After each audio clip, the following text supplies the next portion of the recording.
Hello guys, आज की इस नई वीडियो में आपका स्वागत है। मूवी के स्टार्ट होते ही हमें एक फैमिली को दिखाया जाता है जो कि अजीबोगरीब हालात से गुजर रही होती है। उनमें आदमी का नाम चार्ली मॉर्गन और उसकी वाइफ का नाम सैरा और उनके दो बच्चे, एक बेटा जिसका नाम डैनियल और बेटी एमिली थी। पहले तो वो अपनी लाइफ काफ़ी खुशी खुशी स्पेंड कर रहे होते हैं, फिर वो उनकी ज़िंदगी एक अजीब सी मोड़ लेती है और उनकी ज़िंदगी में अजीबोगरीब हादसे होने लग जाते हैं। कुछ टाइम पहले ही उनका एक छोटा सा बेबी भी मर चुका होता है और उस बच्चे की डेथ को लेकर सभी लोग काफ़ी ज़्यादा सैड थे, खासकर तौर पर चार्ली, जो इस बात को भुलाने के लिए तैयार ही नहीं था। वो काफ़ी ज़्यादा डिप्रेस था और इसी के कारण उसकी जॉब भी छूट जाती है। इसके बाद उनके बेटे डैनियल को नींद में चलने की बीमारी हो जाती है, लेकिन कुछ ही दिनों के गुजरने के बाद हालात बहुत ही ज़्यादा ख़राब हो जाते हैं, क्योंकि तब डैनियल नींद में तो नहीं चलता था, वो बिस्तर पर लेटे लेटे ही पैरालाइज हो जाता था। और इसके साथ सबसे ज़्यादा अजीब बात तो ये थी कि इसके साथ साथ पूरी फैमिली को भी नींद में चलने की बीमारी हो जाती है। नींद में जाते ही वो लोग अपने होश में नहीं रहते थे, जिसकी वजह से वो काफ़ी डरे हुए होते थे। उन लोगों को कुछ भी समझ नहीं आ रहा होता है कि आखिर उनके साथ ये सब क्या हो रहा है। इसके बाद वो एक फ़ीमेल डॉक्टर के पास जाते हैं जो ऐसे केसेस को लेकर काफ़ी ज़्यादा एक्सपर्ट थी। उस डॉक्टर का नाम एलिस होता है। वो उनकी रिपोर्ट देखती है और उनके केस को एक नॉर्मल केस ही समझती है। वो उन्हें समझाने की बहुत कोशिश करती है कि ये एक सिर्फ स्लीप डैनियल है और इस एज में छोटे बच्चों को अक्सर ऐसा हो जाता है। फिर एलिस ये सुनकर काफ़ी ज़्यादा हैरान हो जाती है जब चार्ली से बताता है कि ये सब सिर्फ डैनियल के साथ नहीं हो रहा, बल्कि हमारी पूरी फैमिली को हो रहा है।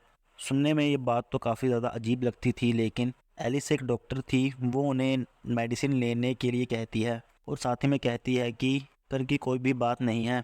उनके साथ होने वाली कंडीशन से एलिस को कुछ खास फ़र्क नहीं पड़ता। इवन वो फैमिली भी उस चीज़ को इतना ज़्यादा सीरियस नहीं लेती और वो वहाँ से घर आ जाते हैं, सिवाय डैनियल के, जो कि बहुत ज़्यादा डरा हुआ था। डैनियल अपनी नींद से बहुत ज़्यादा डरता था, लेकिन इसके बावजूद भी वो अपने ऊपर कंट्रोल करने की बहुत कोशिश करता है। फिर एक रात उनके साथ बहुत अजीब चीज़ होती है जब डैनियल बेड पर होता है, जबकि सारी फैमिली नींद में चलना शुरू कर देती है। वो लोग नींद में काफ़ी अजीब हरकतें किया करते थे, जैसे चार्ली ये समझ रहा था कि उसकी गोद में उसका मरा हुआ बच्चा है। दूसरी तरफ सैरा जो ग्राइंडर में कुछ चीज़ें डाल रही थी और साथ ही में उसने अपना हाथ भी डाला हुआ था और उस ग्राइंडर में से निकाल कर वो कुछ खाने भी लगती है। इवन उनकी छोटी बेटी एनिमी भी अपने कंट्रोल में नहीं होती। वो एक सीजर लेती है और अपने टेडी बियर्स के सिरों को काटने लगती है। ये सब चीज़ें उनके लिए काफ़ी ज़्यादा डिस्टर्बिंग थी। यहाँ पर साफ नज़र आ रहा था कि ये सब चीज़ें उनसे कोई करवा रहा है। वो सभी लोग काफ़ी ज़्यादा डेंजर बन चुके थे। इवन वो एक दूसरे को नुकसान भी पहुंचा सकते थे और मार भी सकते थे। इन सब के अलावा सबसे बुरा हाल तो डैनियल का था, क्योंकि वो पूरी तरह से पैरालाइज हो चुका था। वो अपने बिस्तर से उठने की बहुत कोशिश करता है, अपने पेरेंट्स को बुलाता है, लेकिन उसकी कोशिशें नाकाम हो जाती हैं। फिर ठीक उसी वक्त डैनियल के साथ एक काले रंग की एंटिटी भी नज़र आती है। फिर देखते ही देखते वो लोग होश में आ जाते हैं। होश में आने के बाद वो डैनियल को देखते हैं और वो डैनियल को बहुत बुरी हालत में पाते हैं। इसके बाद वो फिर से डॉक्टर एलेक्स से मिलते हैं। डॉक्टर एलेक्स उन सब को एक दिन के लिए एडमिट कर लेती है। वो उन सभी के टेस्ट लेती है और जानने की कोशिश करती है कि ये सब उनके साथ क्यों हो रहा है। वो उन सबको एक रूम में सुलाने के बाद एक कैमरे के जरिए पूरी रूम पर नज़र रखती है। आधी रात गुजर चुकी होती है, तब तक तो सब नॉर्मल होता है, लेकिन ज़रा सा जहन एली का होता है तो उन लोगों के साथ फिर से अजीबोगरीब होना शुरू हो जाता है। डैनियल तो पैरालाइज हो चुका होता है और बाकी नींद में अजीबोगरीब हरकतें शुरू कर देते हैं। फिर अचानक से डैनियल ये महसूस करता है कि कोई उसे बिजली के झटके लगा रहा हो। सारी आवाज़ें जब एलिस तक पहुंचती हैं तो वो और उसका डॉक्टर तुरंत उनकी हेल्प के लिए भागते हैं। वहाँ पर अचानक से चार्ली एनस पर हमला कर देता है और उसे मारने की कोशिश करता है। फिर एक लड़का कैप, जो कि उस हॉस्पिटल में स्वीपर होता है, वो चार्ली के सर पर वार करता है और एनिस की जान बच जाती है। इस हादसे के बाद चार्ली को अरेस्ट कर लिया जाता है, क्योंकि उसने एलिस पर हमला किया और उसे जान से मारने की कोशिश की। हालांकि ये सब कुछ उसने जानबूझकर नहीं किया था। उस फैमिली को इस सब के बाद डिस्चार्ज कर लिया जाता है और एलिस उस फैमिली का इलाज करने से मना कर देती है। और वो लड़का कैंप भी काफ़ी ज़्यादा डरा हुआ होता है और इसीलिए वो उस जॉब से रिज़ाइन दे देता है और साथ ही वो एलिस को ये मैसेज देकर जाता है कि अगर तुम्हें अपनी ज़िंदगी से प्यार है तो उस फैमिली से दूर रहो, और साथ ही वो उसे एक नाम देकर वहाँ से चला जाता है। इसके बाद हमें पता चलता है कि कैम दरअसल डीमन की बात कर रहा होता है। इसके बाद वो घर आकर उस नाम पर रिसर्च करती है। रिसर्च करने से उसे ये पता चलता है कि उन लोगों के साथ जो भी हो रहा है वो कुछ नॉर्मल नहीं है। और तभी एलिस को अपने बचपन का एक किस्सा याद आ जाता है। वो अपनी पास्ट में चली जाती है। पास्ट में एक रूम में दो बच्चे सो रहे थे, एक लड़का और एक लड़की। वो लड़की एलिस ही थी और उसके साथ सोने वाला लड़का उसका छोटा भाई था। एलिस के भाई को भी नींद में चलने की बीमारी होती है और उसी रात वो काफ़ी ज़्यादा अजीब बिहेवियर करता है। उसके रवैये से पता चल रहा था कि वो काफ़ी ज़्यादा डरा हुआ है। और उसी रात उसके छोटे भाई की डेथ हो जाती है।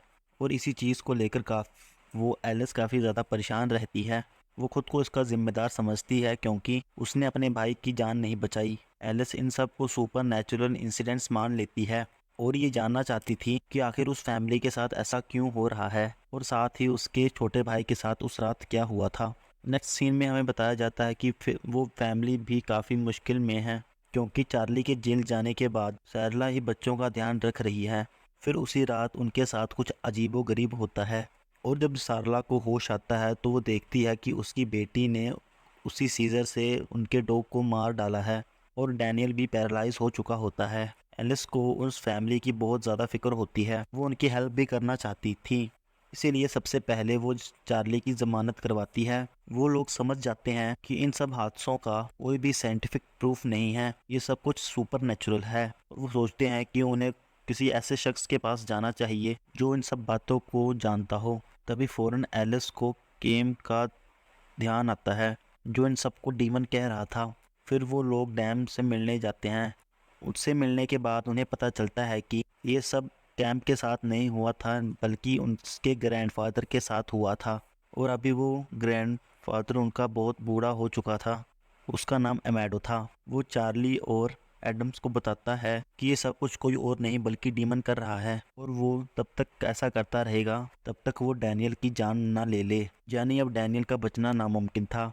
ये सब कुछ एमेडो के साथ भी हो चुका था, लेकिन वो इसलिए बच गया क्योंकि उसकी जगह कोई और मर गया था। लेकिन इसके बाद भी डीमन ने एमेडो का साथ नहीं छोड़ा, इसीलिए एमेडो ने अपनी आईलिड्स ही काट दी जिसके कारण उसे अभी तक नींद नहीं आई। और यहाँ पे ये प्रूफ हो जाता है कि डीमन बहुत ज़्यादा पावरफुल है और ये सिर्फ नींद की समय ही आता है। लेकिन वो लोग इस मिशन को लेकर आगे बढ़ते हैं क्योंकि वो लोग डीमन के बारे में थोड़ा बहुत जानते थे। यहाँ उन्हें पता चल जाता है कि डीमन का मेन सोर्स डैनियल है और जैसे ही डैनियल सो जाएगा तो डीमन वहाँ पर आ जाएगा जो कि बाकी लोगों पर भी अपना कंट्रोल कर सकता है। और इसीलिए वो कोशिश करते हैं कि वो डैनियल को जगाए रखेंगे। वो लोग डैनियल को इंजेक्शन देते हैं और फिर एनर्जी ड्रिंक, जिसकी वजह से वो एक रात तो इजीली जाग लेता है। लेकिन ये डैनियल को बचाने का सही रास्ता नहीं था, जिस पर एलिस इन सबको बताती है कि चाहे डीमन हो या गोस्ट, वो इस डायमेंशन में नहीं आते बल्कि वो दूसरे डायमेंशन में रहकर अपना काम करते हैं। और अगर हम डैनियल की मदद करना चाहते हैं तो हम इस दुनिया में रहकर नहीं कर सकते, हमें दूसरे दुनिया यानी ख्वाबों की दुनिया में जाना पड़ेगा। और क्योंकि डीमन भी वहीं पर होता है, अब यहाँ पर उनके पास कोई और दूसरा रास्ता तो नहीं होता, इसीलिए वो इस बात पर राजी हो जाते हैं और सभी के सभी इंजेक्शन ले लेते हैं। इंजेक्शन लेते ही वो नींद में चले जाते हैं। डीमन काफ़ी ज़्यादा स्ट्रोंग होने की वजह से उन्हें ख्वाबों में भी विजन्स दिखा रहा होता है और वो ख्वाबों में भी अपने होश खो देते हैं और वही करते हैं जो उनका दिल करता है। सबसे पहले तो चार्ली को अपना मरा हुआ बेटा नजर आता है, एनस को अपना मरा हुआ भाई नजर आता है और सैरा और जो अपने ही दांतों को तोड़ रही होती है। वहाँ पर जो होश में होता है वो होता है डीमन, और उन लोगों में से जो होश में होता है वो होता है अमेडो। वो डैनियल की मदद करने के लिए आगे बढ़ता है लेकिन डीमन उसे भी पोसेस कर लेता है। एक वक्त के बाद एलिस को ये पता चल जाता है कि ये सब कुछ एक ड्रीम है। तब उसे इस बात का एहसास हो जाता है तो उस पर से उस डीमन का असर ख़त्म हो जाता है। फ़ौरन डैनियल को बचाने के लिए भागती है, लेकिन अभी तक डीमन ने अमाडो पर अपना कंट्रोल किया हुआ था और वो डैनियल को मारने वाला था। तब एलिस फ़ौरन अमेडो को मार डालती है। डीमन को इस दुनिया में से भेजने की एक वजह होती है, तब जब कोई उसके लिए सैक्रिफाइस करेगा तब वो वहाँ से चला जाता है। लेकिन उसके बाद एलिस को पागल समझा जाता है और उसे एलाइजम में भेज दिया जाता है। अब हम देखते हैं कि डीमन एलिस की छोटी बेटी पर लग गया होता है और वो उसे भी जल्द ही मार देगा। फिर हमें बताया जाती है कि डीमन कैसे पैदा हुआ। ये डीमन तब पैदा हुआ जब पहली बार किसी ने सपना देखा। ये कमज़ोर लोगों को अपना शिकार बनाता है। बुरे ख्वाब आने की वजह भी यही होती है। ये डीमन काफ़ी ज़्यादा पावरफुल होता है। सबसे पहले वो बच्चों को अच्छे अच्छे ख्वाब दिखाता है ताकि बच्चे डीमन के फ्रेंड्स बन जाएं, लेकिन बाद में वो अपना असली रंग दिखाता है। वो अपने शिकार को आहिस्ता आहिस्ता मारता है, जिससे उससे काफ़ी मज़ा आता है। एंड सीन में हमें दिखाया जाता है कि एलिस पागल नहीं होती, लेकिन वो डीमन असलियत में उसकी बेटी के साथ होता है और मूवी यहीं पर एंड हो जाती है। Thank you for watching guys.